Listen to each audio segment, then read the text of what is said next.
Good evening. Good evening. Thank you so much for joining us. We have Jessica Childress, the musical artist, coming on in just a few minutes. So thank you so much for the people that we have right now in the room. Thank you so much. Plus is pretty. Thank you for joining us. Thank you, Trent, for joining us. Happy New Year, everyone. This is the first time that I'm joining you live this year. So happy 2021. I hope that everyone is having just a great year. I know that we have experienced just some crazy things in the world this year, but thank you so much for joining us today. I know that there are many places that you could be, and I am so happy that you are here with us tonight. So thank you. We have the musical artist Jessica Childress. I'm Jessica Childress, the attorney and children's book writer, but we have Jessica Childress, the musical artist, coming on in just a few minutes. So I am looking out for her to join the room. So as she pops in, I'm going to bring her up into the room. But thank you guys so much for being here. As we get started, I actually see Jessica right here. So I'm going to bring her up. Let's go.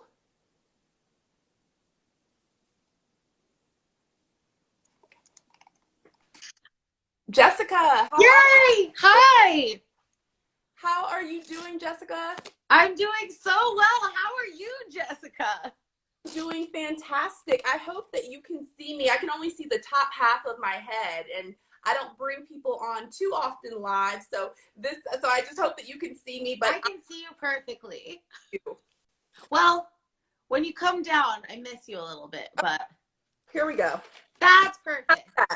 Oh, let me turn this on so you can see me. Excellent. I can see you quite well. So. Okay, good. I hope we're not opening a wormhole right now with two Jessica Childresses. I apologize to the universe if that's happening. Okay, that is what we wanted to do. We wanted to just bless the world with the presence of the two Jessica Childresses, because it is very, very rare that we get both Jessica Childresses in one room. And so I am just so honored to have you on tonight. So thank you I know that you have a very busy schedule. No, it's my pleasure. Well, thank you. I actually have a funny story to tell you, and I have as a lawyer, I have to have my notes beside me, so you will see me here addressing my notes. But back in I think it was 2015 or 2016, I was in job talks with a law firm, and one of the partners was Googling to find out, I guess just to do a little bit of reference checking, and said, Jessica, did you know there was a Jessica Childress on The Voice? For a moment, I thought you had a secret alternate career, but the photo didn't look like you. And I said, I have to meet this Jessica Childress, who that's hilarious. is in this space. And so it's just really a pleasure. And I can't wait to talk to you about your amazing career. Oh, thanks. And back at you. I think sometimes when I was Googling something for me and I found you, and I just thought to myself, wow, the other Jessica Childress really leveled up. Like, she's a lawyer. So maybe I can also just. Well, my friends and family know that in my free time, one of my secret pleasures is singing on stages. They're karaoke stages. So girl, hear the stages that you sing on, but that is actually the pleasure that I have. I actually bombarded my brother's wedding and I'm here for this. Listen, it was like my little sister's actually in the crowd, and she says, "Don't bring it up." Yes, let's talk about it. Well, no, let's talk about your career. If we have some time, we could talk about that. And our future collaboration, where we just. Listen, all we have to do is we can set it up. My people will talk to your people, and we can make it happen. Let's go. She's ready. All right. Well, Jessica, first of all, I want to read your bio, because you've just had such an amazing career, from The Voice to singing at South by Southwest to being a songwriter. Let me just tell everybody who you are. So, musical artist Jessica Childress, she is an LA-based singer-songwriter, reminiscent of the golden age of classical soul with an enormous voice that combines traditional R&B with rock and roll energy. I mean, I have been jamming her music. Here we go. It was that energy. It was that rock and roll energy. I'm just radiating. The vibe. Oh, y'all don't even understand. Her voice is absolutely amazing. Since her national musical debut on season 4 of NBC's The Voice, she's opened for Charles Bradley, The Family Stone, Patti LaBelle, Alan Stone, and she's performed at South by Southwest, as I stated earlier, the Sunset Music Strip Festival, Long Beach in New York, New Year's Eve, and the Bottle Rock Napa 2017. So this is the tip of the iceberg. But Jessica, tell us, how did you get into this musical career? I mean, these things didn't just happen automatically. No. How did you get into this career? It was a journey. It was a journey. So prior to doing music, I had a whole separate career in public affairs. I worked on political campaigns, grassroots campaigns, and since I graduated college, that's what I thought I wanted to do. And my partner at the time, you know, I was singing part-time sometimes, and my partner at the time was just like, Jessica, you can't not, like, you have to just see and explore this. And it had been something that I wanted to do. I was getting a little burned out at my previous job. And I decided I was going to quit my job on like a Tuesday with no real plans, because that's what you do when you're 24, 25. You just make horrible life choices, irresponsible life choices. It was a good one. But so I quit my job, and I got married, and a few weeks later I got an email from The Voice asking if I wanted to come in and meet with the producers. And it's so funny to look back at this now, because I had no idea what I was doing. Like, zero. They said, okay, who are you as an artist? No idea. What songs do you want to sing? No idea. And it was the first big stage I'd ever been on. And so I chose like a national debut to like try it out, just to like, I love it. Test the waters. I'm too bold sometimes. But I think that you go big or go home, right? Like, that's true. I think you reach for, I don't want to use a bunch of cliches, but in this particular moment, I think they're appropriate. You reach for the moon and then get a star. And yeah. You know, you are a star. And I love that idea of really, really setting your sights high from the outset. I think there's an amazing story that came out of your story of not being afraid to set those big goals. So kudos to you, Jessica. Thank you. I will say this though. I was afraid. Okay. I was indeed afraid. But something that I'm learning, especially as I get older, is the fear doesn't really evaporate at all. The fear kind of stays. It sometimes looks like adrenaline, but you just have to do it anyway, because you'll get unscared eventually, you know?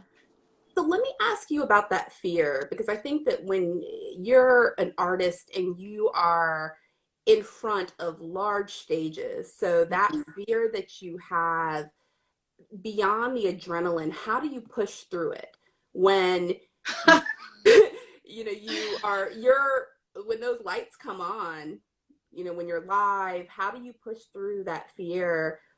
I would love to just be like, I just go internally and like, no, here's the thing.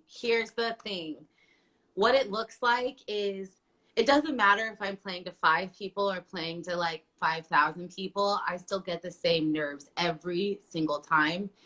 And I don't think the nerves really stop. Like, I don't have a pre-show ritual to kind of get myself unnervous.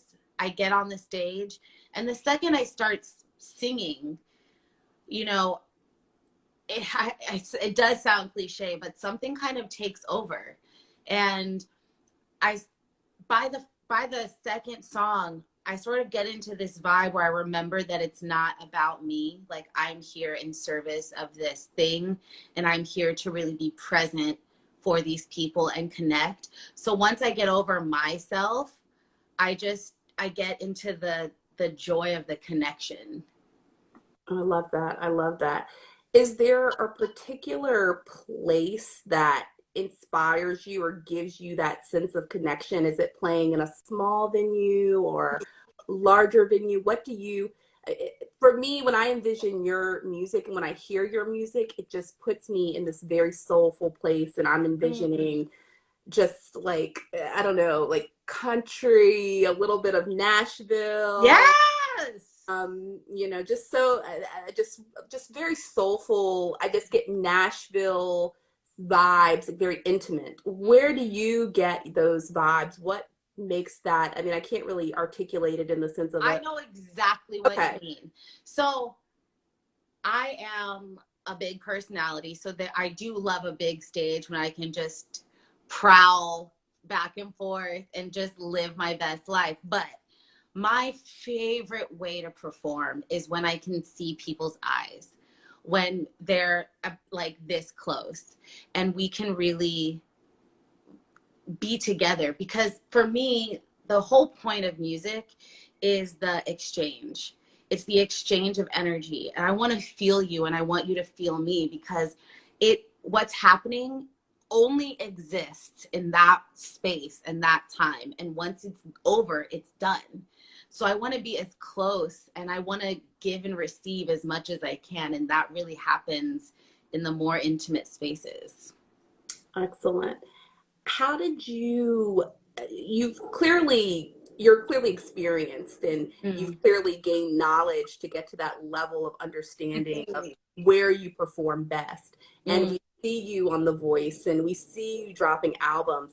Tell us about getting beyond, working in your previous career and taking this non-traditional path.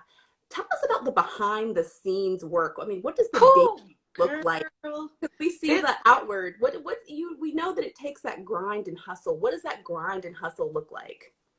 uh, so I just want to be, I've had interviews where I try to give like a good answer to be encouraging, but I just want to give the real truth here.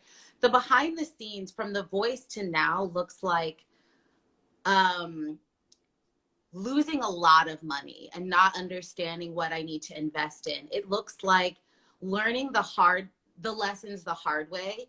Um, it's a lot of working on myself. For me to be the best artist, it requires the kind of music I want to do. It requires a level of intimacy and a level of authenticity. So for me to be the best, I really have to dig deep and I have to learn these lessons. It looks like playing, doing backing vocalist gigs for $100. It looks like doing demos for free. It looks like not knowing if I'm going to pay my bills. And then the constant trust of trusting my gift, trusting this path, and perseverance. It's been, I'm so grateful for the lessons I've learned. But every cliche that you see on BET about an artist getting screwed by a producer and all of that, that really happens. Like, that's really part of it. And you got to pay your dues and lose money, invest in yourself, learn the hard lessons, and hopefully come out on the other side smarter. No, I think that those are all wonderful tidbits and lessons.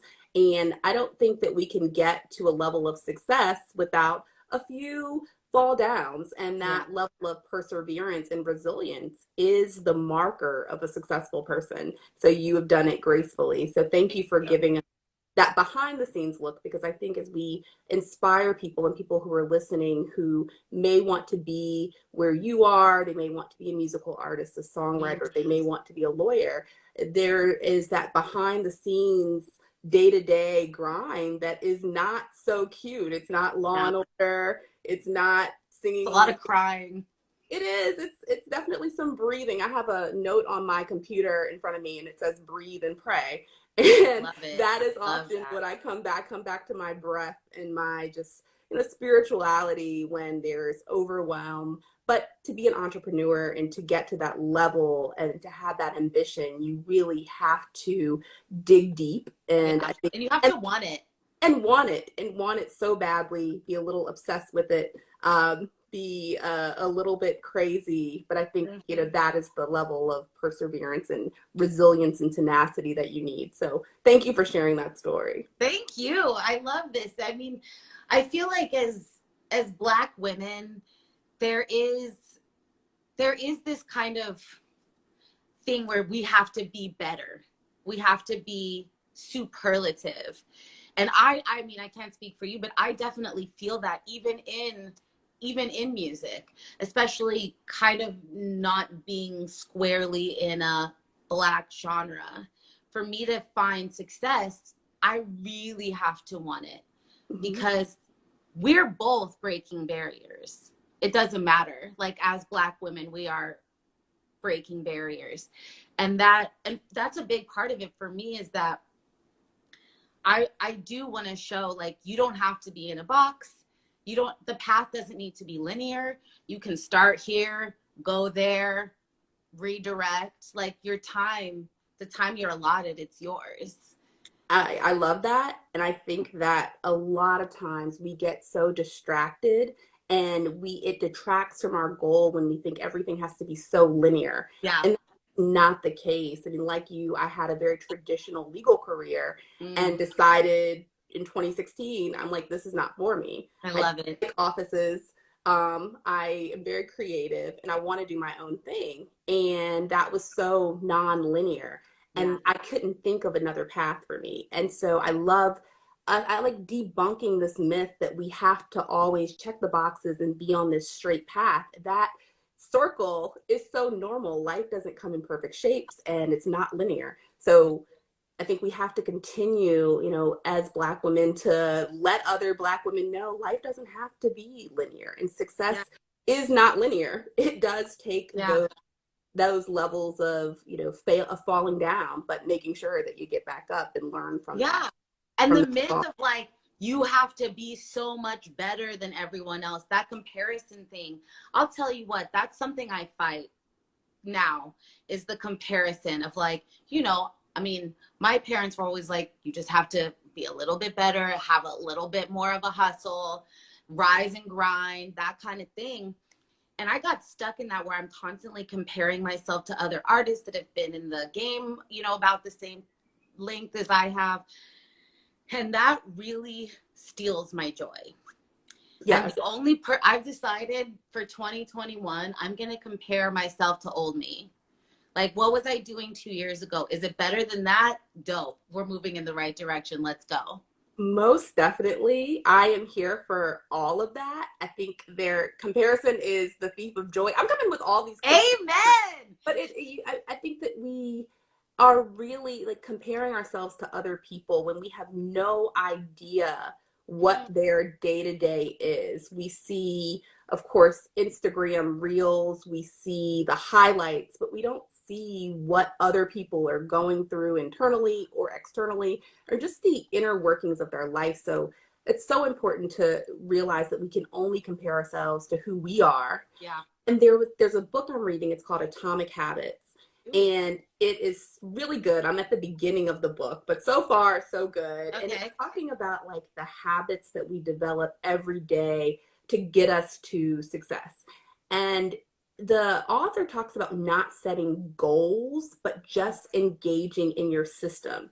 And so with goals, we say, like, we're trying to quit smoking. But if we're not, I'm not a smoker, but if you are a smoker, if you're trying to quit smoking and you frame your discussion about not being a smoker as I'm trying to quit, as opposed to just saying, I don't smoke, right? Like, that engaging and really embracing who you are in your system and in your process is what we have to do. So just telling yourself every day, I'm not trying to be attorney of the year. I am I am working hard right now in what I do. Or,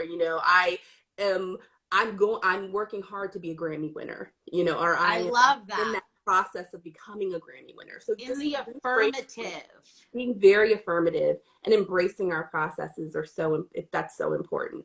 Beautiful. I love that. I'm taking that in It's the pocket. I love giving these like lessons that from these books I'm reading. I'm always like, this is good. This is really good. I gotta share this piece. So I love that. I was looking forward to sharing that. So thank you for indulging me there. Oh, please. Let me ask you, what's your favorite part of being you? And it doesn't even have to be in your career, but just I was going to ask you about your career, but you're so dynamic. I feel like you just you're not just the musical artist. You're not just the singer. What's your favorite part of just being you? That is the best question I've ever gotten, ever, bar none, hands down, done. That is such a beautiful, okay, I'm going to answer the question, but to be acknowledged and seen in that way, and for that to be a curiosity is just so beautiful to be seen like that. So thank you. My favorite part of me is the evolution, is the learning process. It has been, when I'm 34, going to be 35 in March. And when I was in my 20s, I definitely thought I knew things. And then I realized, girl, you do not know things. You don't know things. And the process of discovering who I actually am and really understanding, like, deep in my core, what motivates me, what brings me joy, what doesn't bring me joy. That process of discovery, especially in the last 3 years and my early 30s, has been so nourishing and so wonderful. I love that. You and I are so similar. When I'm in LA, I'm going to send you an email and say, hey, Jess, we gotta, yes, we gotta kick it, because you and we just have very similar energies. And I can totally empathize there. I think in my 20s, I just felt like so many things had to be done by 30. Like the world was just going to end at 30. Like I had to be married and have children. And in my 30s, I realized that I don't know really anything. And I really embraced that idea of just not knowing, but being curious enough to learn and understanding that I'm not going to know everything, and being very comfortable in that. And also being very comfortable in just the very simple things in life, the gratitude practices and being outside, and just very comfortable in my own skin. And that I think of You Know Nothing, Jon Snow. I don't know if you're a Game of Thrones fan. It's a thing. Okay. Girl, yes. Okay. So You Know Nothing, Jessica Childress. Like yes. That is what I thought of. And I was very okay knowing nothing, but knowing that I needed to be around people who knew more than me to learn, and really embracing just what other people had to share about their life experiences, because life is so unpredictable. So I think you and I certainly have that synergy there. I love that. And the embracing uncertainty. I think when you're a creator, and you're a creator like I'm a creator, you have to embrace the uncertainty, because otherwise you just, the head spinning, it's too much. It's too much. It is absolutely too much. And creatives, we're so, we need a lot, at least I can speak for myself and say, I need a lot of space. Like, are you a Pisces? I'm an Aquarius. So you said your birthday was in March. So I'm in, February 13th. I think we're just a month. Yes. So we're very similar in that regard. But I need so much space to create and to think, and I'm always in my head. And that's okay. Like I thought, oh, you know what? You're just really, really antisocial. No, I'm ambiverted. So I love people, but I also need a lot of time to be in my process. And speaking of that, I do want to ask you, because you are a songwriter, what's your process to create a song? Do you have where does your inspiration come from? Like, what's that A to Z process look like? Okay, so I'm going to put it in 2 categories. There's the category when I'm co-writing with other people. And that usually looks like a producer bringing a beat and the way I like to write with other people, I ask, like, what's on your heart? Like, where's your heart at? What's going on in your life? Because if I'm writing for someone else, I want to get into their little psyche. And then I ask them to sort of tell me the narrative of what's going on. And then I just kind of start writing. I start writing like little things that they say that pop out at me. And we kind of go from there. When I'm writing just in by myself, and I actually, down here is my keyboard, and this is my writing space. I can't lie, it really is a download. It really just kind of comes to me. I'll have like a melody. Like I just had one today. I don't know if you can hear this. Like, I don't know if you can. Anyway, I had a melody in my mind. I was like, oh, let's hear it. Later. Okay. I had this melody in my head and I started to write it, and it really and then suddenly I'm like, lyrics are coming, and oftentimes I don't know what I'm writing about until it's done, and then I'm singing it back and I realize, oh, it's about this particular thing. And sometimes it's from my journaling. It really is a download. It's kind of not of me, I have to be honest. No, I understand exactly what you mean. For me, my muses come in random places. I can be in the shower or on a walk. The shower. That's the spot. I read something about water and creativity, that there's something about water that does inspire you. And I definitely, and I see Into My Music said the same thing. We have another musical artist in the audience. That shower, I tell you what. It's something, there's something to it. And my question for you, one of my questions for you was, do you need a creative space? And you talked about your space that you're in right now. Yeah. Is there any other, I mean, you're in LA, one of my favorite places in the US. Is there a place in LA that you particularly like to go that gets your muses flowing? No, I love to write here in this little area, but I tour. So sometimes I'm just sitting in my hotel room or walking through a city, and it's really not location specific. It's usually where my heart is. When I'm full, either of like something very positive or even something negative, when I'm full, it just comes out. I love it. I love it. And I could talk to you forever, but we are getting to the end of our 30 minutes, and I know that you are busy. So I do want to ask you, what are you working on now? What's in the arsenal? Okay. So I'm so excited. I just released an EP back in October called I'm Learning, which is sort of the culmination of a really challenging time. It's 4 songs, and it's very scaled back and it's very emotional. So this next project, which I think my manager and I just came up with the title, but I'm not married to it, so I'm not going to tell you yet. But it is hands down without exception, the best music I've ever made. And we're going to start releasing singles starting the end of February.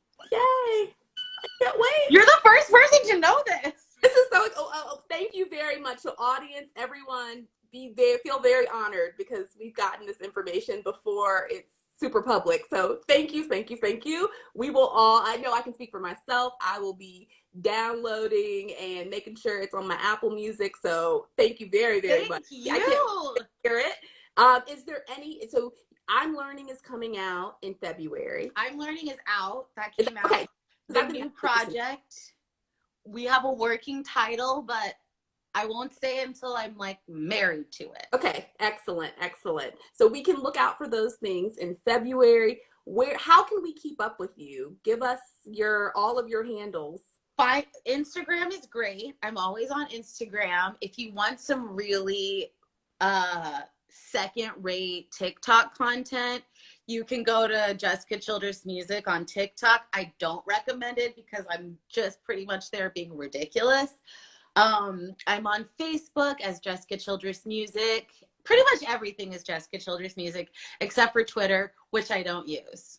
All right. And if my dad emailed you, because I really think that he thinks he's been emailing you in the past. So I don't know. I feel like, I'll Your dad has definitely emailed me thinking he's emailing you.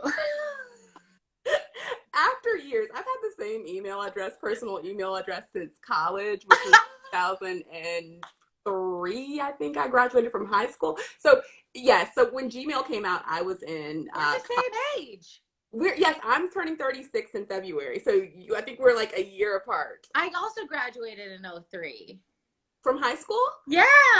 Oh, we are, yeah. Well, same journeys. Same journeys. I, Jessica, am making sure that I send you a note when I'm on the other coast, whenever necessary. So when you're in DC, please shoot me a note, and I would love to get coffee when it's safe.